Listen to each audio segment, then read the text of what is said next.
يقول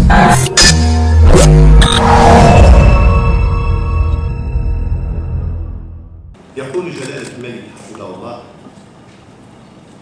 إن المغاربة اليوم يحتاجون إلى التنمية المتوازنة والمنصفة التي تضمن الكرامة للجميع وتوفر الدخل وفرص الشغل وخاصة للشباب، وتساهم في الاطمئنان والاستقرار والاندماج في الحياة المهنية والعائلية والاجتماعية التي نطمح إليها أو التي يطمح إليها كل مواطن.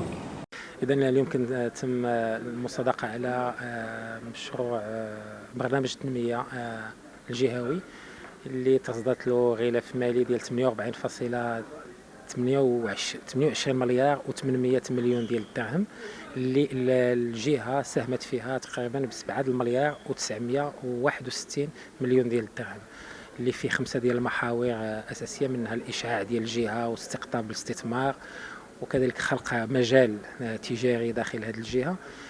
كذلك النقطة الثانية هي خاصة بالبنية التحتية على مستوى الأقاليم، اللي فيها خصاص على مستوى البنية التحتية وكذلك التعليم والصحة.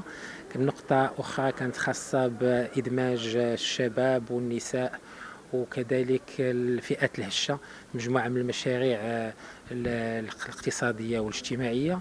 كذلك من المحاور الأخرى هي أنه الجهة تكون جهة اللي هي رائدة، جهة مبتكرة، جهة اللي كتكون فيها النظام معلوماتي وشامل يشمل باش يكون عندنا حصول على المعلومة. كذلك جهة التي تتفاعل مع المحيط ديالها، مع التغيرات المناخية، في تدبير الماء، في تدبير الثروات، وكذلك في خلق واحد الطاقة نظيفة عبر مجموعة من الآليات. كذلك هذا البرنامج ديال التنمية الجهوي هو برنامج اللي فيه 23 برنامج وفيه تقريبا 56 مشروع اللي كيشمل مجموعة من القطاعات أفقيا وكذلك عموديا على مستوى الترابي.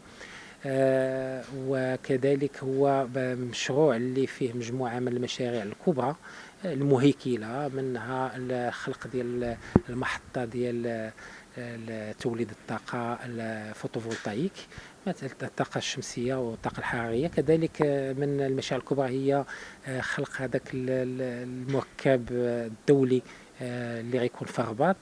كذلك عندنا غابة سمارت سيتي، عندنا مثلا المدينة ديال الابتكار ومدينة ديال العلم اللي هي غتكون كذلك في الرباط. عندنا لاغروبول من اجل تثمين الموارد الفلاحيه. كذلك كاين برنامج خاص بالمقاولات الناشئه التكنو بارك. عندنا كذلك في المجال ديال السياحه، الدعم ديال السياحه القرويه، وخاصه انه المجال القروي عندنا مهم داخل الجهه. كذلك هذاك رصدنا تم العمل على تنفيذ جميع الاتفاقيات السابقة اللي كانت في هذا، وكذلك بعض الاتفاقيات السابقة اللي كانت موقفة ولقينا لها حلول من اجل استكمال هذاك البرنامج ديال التنميه. وكذلك كاين اتفاقيات جديده، والجهه رصدات مبلغ ديال 2 مليار ونص تقريبا ديال الدرهم من اجل تنفيذ هذه الاتفاقيات. كذلك كاين صندوق الاستثمار ديال المبلغ ديالو 1 مليار و250 مليون ديال الدرهم. هذا الصندوق هذا من اجل جلب الاستثمار، من اجل خلق الثروه، وكذلك من اجل خلق فرص ديال العمل، وخاصه ان الجهه فيها واحد نسبه بطاله اللي حنا طامحين انها من هنا لنهايه الولايه انها نخفضوا منها. حنا كثاني جهه في المغرب من ناحيه ديال الناتج الداخلي للخام، حنا عندنا طموح انه اليوم الجهه ديالنا ان شاء الله في المستقبل عبر برنامج متوسط المدى نطرحوا انها تكون تاخذ الصداره ديال الجهات في اطار المنافسه، في اطار الابتكار، في اطار خلق برامج اللي هي خاصه وبرامج اللي هي نموذجيه.